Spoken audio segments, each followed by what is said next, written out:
নমস্কার। দশরূপে দশভুজার এক নতুন পর্ব নিয়ে আমি পাপিয়া হাজির হয়েছি তোমাদের সামনে। আজ দোল পূর্ণিমা, তাই আমি আমার সকল বন্ধুদের জানাই দোলের প্রীতি, শুভেচ্ছা ও অভিনন্দন। খুব ভালো কাটুক তোমাদের দোল উৎসব। এই সময় প্রকৃতি সেজে ওঠে নানা রঙে এবং আমাদের মনেও লাগে নানা রঙের ছোঁয়া।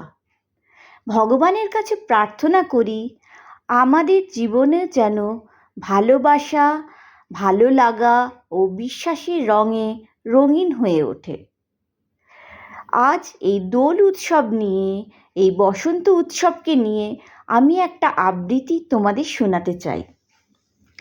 বসন্তকাল আসলে পরে গাছগাছালির মজা, সবাই মিলে উড়িয়ে দিল কিশলয়ের ধ্বজা। সেজে গুজে চলল সবাই উৎসবে যোগ দিতে, শিমুল পলাশ সবার মাথায় টুকটুকে লাল ফিতে। কৃষ্ণচূড়া আগুন রঙের ওড়না ওরে তার, রাধা চূড়ার মতো আছে স্বর্ণকুড়ি কার। জারুল পারুল ভাই বোনেরা করছে কি হাঙ্গামা, ওদের যে চাই গোলাপি আর বেগুনি রঙের জামা। আলোক সজ্জা নইলে কি আর এমন সজ্জা খুলে, অমল তাসের ডালে সোনার ঝাড় লণ্ঠন দোলে।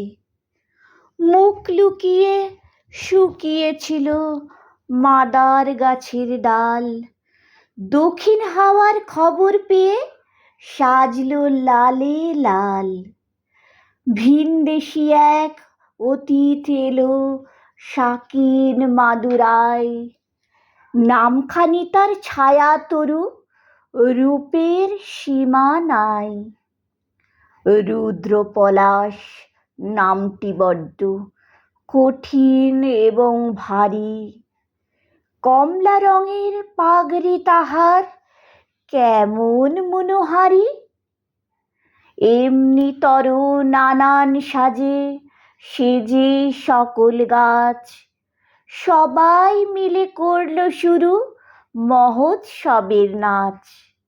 নাচে গানে খুশির টানে উঠল সবাই মেতে, কেউ দেখেনি দূরের মাঠে কে ছিল ওত পেতে। হিংসুটে এক কালবৈশাখী হঠাৎ এলো তেরে, ঝাঁপিয়ে পড়ে গাছগাছালির সজ্জা নিল কেড়ে। ফেলল ছুঁড়ে নতুন জামা, ঝাঁকিয়ে দিল চুল, পথের ধুলোয় লুটিয়ে দিল সদ্য ফোটা ফুল। ধ্বংসলীলা সাঙ্গ করে উধাও হলো শেষে, কেন এমন দুঃখ এলো হাসি খুশির দেশে। আসলে কি এমনি করেই জীবন ধারা বয়, সুখের ভীষণ কাছেই থাকে দুঃখ পাবার ভয়।